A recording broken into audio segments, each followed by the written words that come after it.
Galing ako sa sa hospital. So dumaan ako dito para bumili ng lunch. Sinamahan ako ng kasama ko sa trabaho doon sa Damam para magpa-check up. So iyon.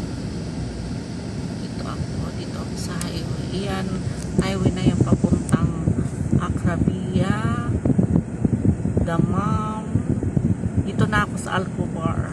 Nagagaling ko lang sa Damam kasi doon ako nagpa-check up. Ayun, yan yung way na yan papuntang Damam. Marami papuntang Asasiya din. Maraming puntahan yan. Lugar na yan. So, andito na ako sa Alcobar. Bumili lang kami ng lunch namin.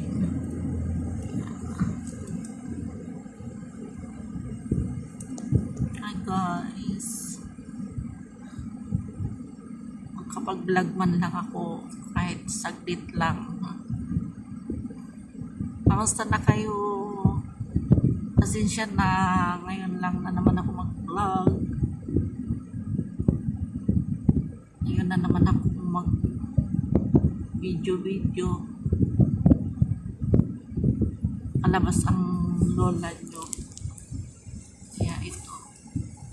Ay, naku, ang dami kong resita para inumin ang lola nyo.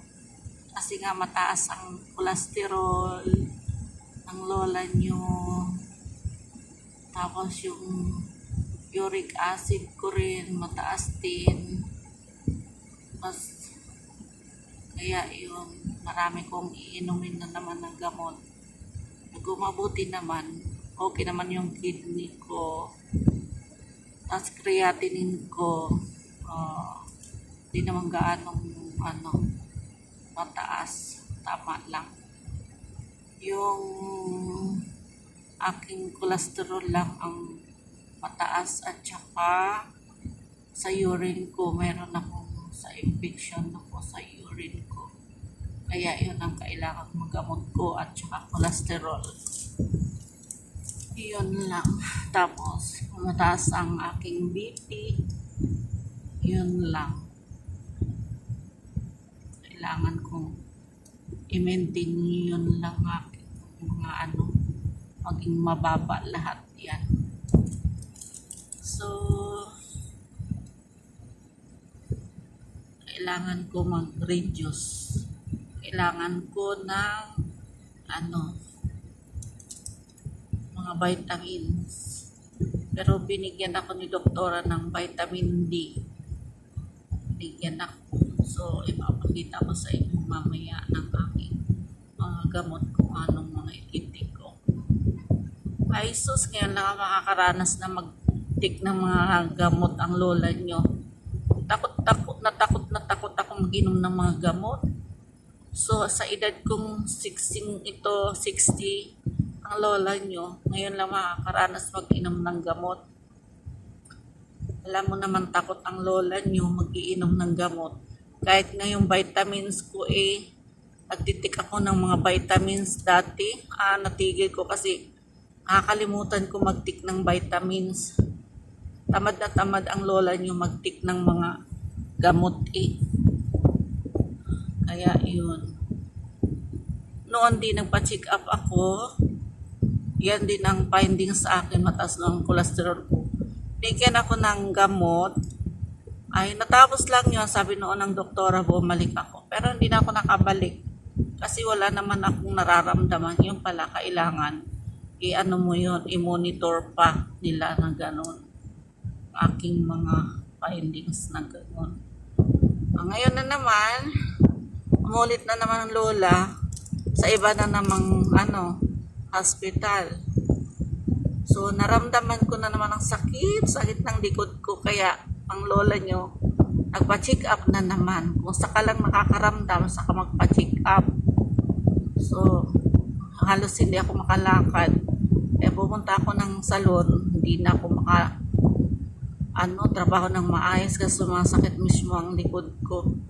Yan, sinabihan ako ng kasama ko, ate, may na magpa-check up ka na, magpaano ka na mga ano ng dugo mo, kung anong mga findings sa ano mo, sa kalagayan mo yan. O, ayun, nag-decide sila na samahan na nila ako sa doktor. Ang lola mo, ayaw pa magpa-doktor. Ayun na nga, sinamahan nila ako. Ayun, awa ng Diyos ngayon, may resita na naman ng lola niyo ng galing sa doktor. Ang dami ko na iinumin.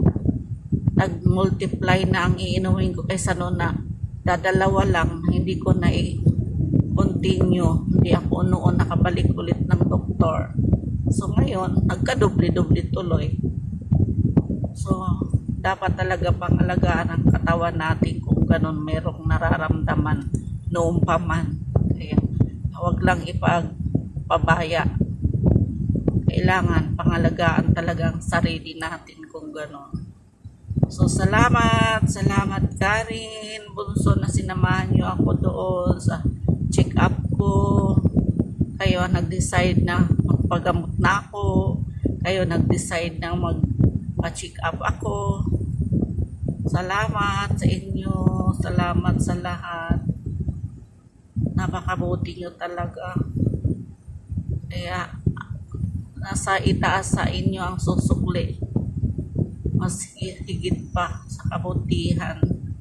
Maraming salamat sa iyong dalawa. Ang nasa itas na lang magsukli sa inyo.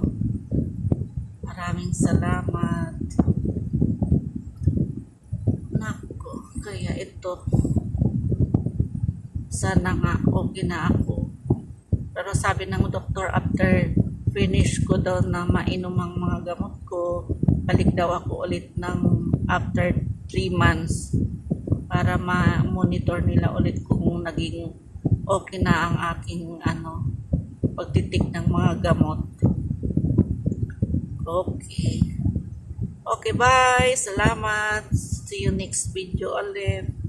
Bye-bye. Love you. Miss you all.